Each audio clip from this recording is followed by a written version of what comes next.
নামাজ ছেড়ে দিয়েছো, তওবা করো, মাফ করে দেবো। জেনা করেছো, তওবা করো, মাফ করে দেবো। আকাশ সমান গুনাহ করেছো, তওবা করো, মাফ করে দেবো। আল্লাহু আকবার।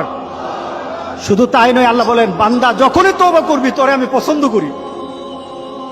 এত গুনাহ করার পর তুই যখন আমার সাথে তওবা করবি, আমি তোরে পছন্দ করি। শুধু তাই নয়, আল্লাহ সুবহানাহু ওয়া তাআলা বলেন, যারা মুতাতাহহিরিন, যারা পবিত্রতা অর্জন করে, আল্লাহ তাদেরকে পছন্দ করে। আমরা পবিত্রতা অর্জন করি কি দিয়ে? উযু দিয়ে। বলেন কি দিয়ে? উযু দিয়ে। আমরা পবিত্রতা অর্জন করি তওবার মাধ্যমে। প্রথম, এটা হলো আত্মার পরিশুদ্ধতা।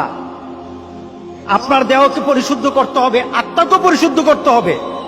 আপনার আত্মাকে পবিত্র বানাবেন। আত্মাকে পবিত্র বানাতে হলে তওবা লাগবে। এটা পানি দিয়ে হবে না, মাটি দিয়ে হবে না। আপনার আত্মাকে যদি পবিত্র করতে চান তাহলে তওবা লাগবে। কি লাগবে? তওবা।